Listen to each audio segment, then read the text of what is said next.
कहानी एक छोटे से गांव बलदेवपुर से शुरू होती है। ये गांव अपनी सादगी, हरियाली और गर्मजोशी के लिए जाना जाता है।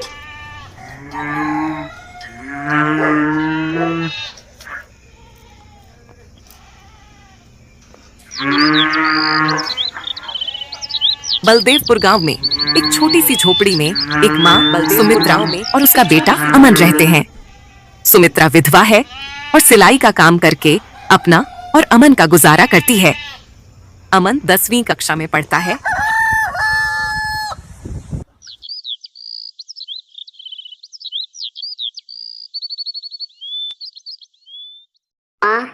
माँ माँ माँ।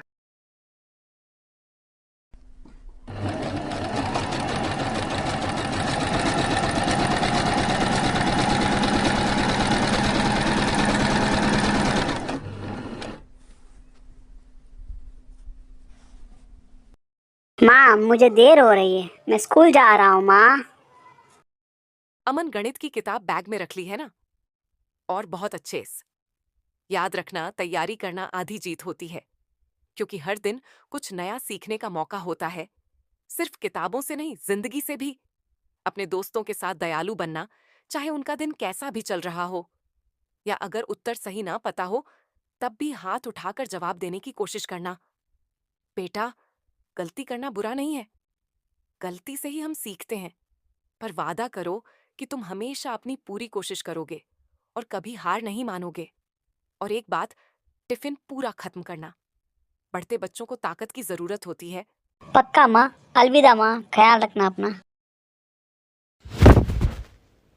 अरे अरे, क्या हुआ? कोई मेरी मदद करो, इनको उठाने को। तुम्हारी तबीयत ठीक नहीं लग रही, डॉक्टर को दिखा लो।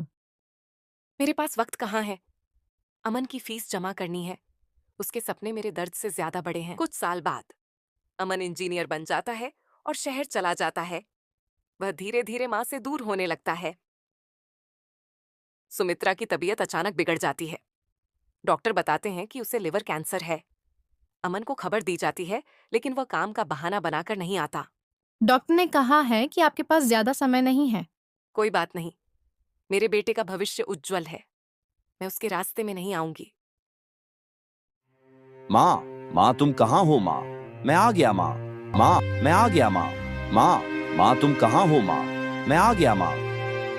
तुझे पता है, तेरी माँ ने खून की उल्टियां करते हुए भी तेरे लिए पैसे जोड़े। मेरी गलती है, उन्होंने मुझे बुलाया था और मैं उनके पास समय पर नहीं आया। अगर मैं आ जाता तो शायद।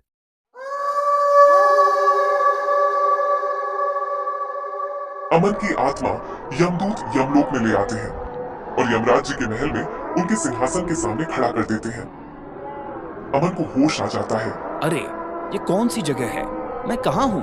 लो, सुन लो, ये कौन सी जगह है? मैं कौन हूँ? अरे बेटा, ये नरक है, नरक।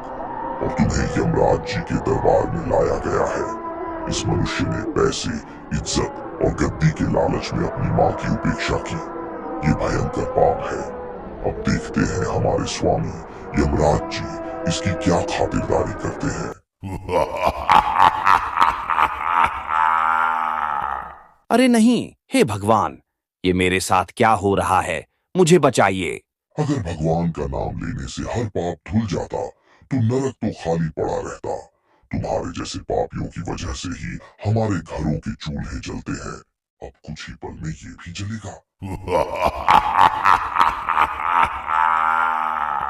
मुझे माफ कर दीजिए। अरे चुप, तुझे माफ नहीं साफ कर देंगे। देखो, यमराज जी विराजमान है। चलो इस पापी को उनके सामने ले चलते हैं। यमदूतों के मजबूत हाथों में बंधे हुए अमन को यमराज जी के सामने ले जाया जाता है। यमराज जी के भयंकर रूप को देखकर अमन की आत्मा कांप उठती है। अरे देखो, देखो, इसने तो अपनी पैंट ही गीली कर दी। अगर यही दम तोड़ देगा तो आगे क्या करेगा?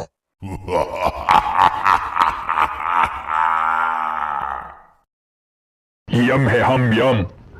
क्षमा कीजिए महाराज, हम इस पापी को आपके सामने प्रस्तुत करते हैं। अब आप हमें आज्ञा दें। अमन, तुमने अपनी माँ सुमित्रा जी की उपेक्षा की। उनका जीवन कठिनाइयों से भरा था, लेकिन उन्होंने तुम्हें हर मुश्किल के बावजूद एक अच्छी जिंदगी दी। लेकिन तुमने उनकी ममता का अपमान किया। उनकी मदद तो छोड़ो, उनसे फोन पर बात तक नहीं की। ये भयंकर पाप है और इस पाप की सजा है मृत्यु।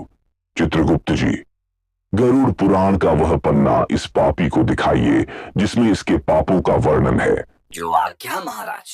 रहम कीजिए यमराज जी, रहम कीजिए। चुप रहो नालायक, इतना घिनौना पाप करके यहाँ पर रहम की भीख मांग रहा है। यमदूत गण, इस पापी को नरक का झलक दिखाओ। जो आज्ञा महाराज।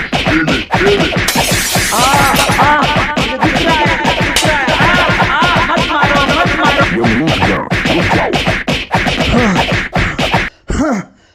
अमन, बचपन से लेकर जवानी तक सुमित्रा जी ने अपने खून पसीने से तुम्हें पाला। उन्होंने अपने हिस्से की रोटी तुम्हें दी और खुद पानी पीकर पेट भरा। उन्होंने तुम्हारे भविष्य के लिए अपना वर्तमान कुर्बान किया, लेकिन तुमने उनकी ममता का अपमान किया। उनके आखिरी दिनों में उन्होंने तुम्हें पुकारा और उनकी चीख सुनकर मेरे आंसू निकल आए। चित्रगुप्त जी, क्या वह पन्ना मिल गया? जी महाराज, ये रहा। धन्यवाद। चित्रगुप्त जी, इस पापी को इसके पापों की सजा सुनाइए। गरुड़ पुराण में लिखा है कि जो मनुष्य अपने माता पिता की उपेक्षा करता है उसे कालसूत्र की जलती हुई आग का दंड भुगतना पड़ता है। कालसूत्र का वह कुआं तैयार करो। जो आज्ञा महाराज। यमराज जी, कृपा कीजिए, मुझे प्रायश्चित का मौका दीजिए। मैं दोबारा ऐसी गलती नहीं करूंगा। मैं अपनी माँ का सच्चे दिल से ख्याल रखूंगा। अमन, अब गिड़गिड़ाने से क्या फायदा? तुमने जो पाप किया है उसकी माफी तुम्हें नहीं मिलेगी। यमदूत गण, इस पापी को कालसूत्र की जलती हुई आग में झोंक दो। ठहरिए यमराज जी। सुमित्रा जी, आप मुझे क्षमा करें, लेकिन मैं अमन को क्षमा नहीं कर सकता। मेरा बेटा चाहे मुझसे दूर चला गया हो, लेकिन मैं उसकी माँ हूं। मैंने उसे माफ कर दिया है। आप भी उसे माफ कर दीजिए। अगर सजा देनी है तो मुझे दीजिए, लेकिन मेरे बेटे को एक और मौका दें। सुमित्रा जी, आप सच्ची माँ हैं। मैं आपकी बात मानता हूं। अमन, ये तुम्हारा आखिरी मौका है। अब लौट जाओ और अपनी माँ का ख्याल रखो। ब्रह्मा, विष्णु और शिव भी माँ के सामने नतमस्तक हुए हैं। हम तो यम हैं।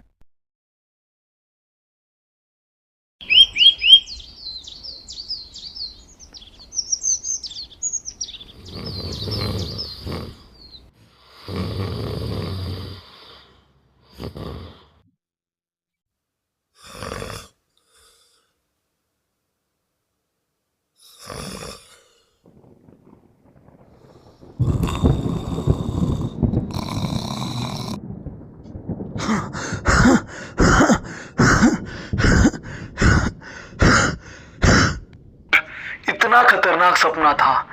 माँ, माँ, तुमको क्या हुआ? माँ, कहाँ हो? माँ, मैं आ रहा हूँ। माँ, तुम्हारे पास मैं आ रहा हूँ। मैं आ रहा हूँ माँ, मैं आ रहा हूँ।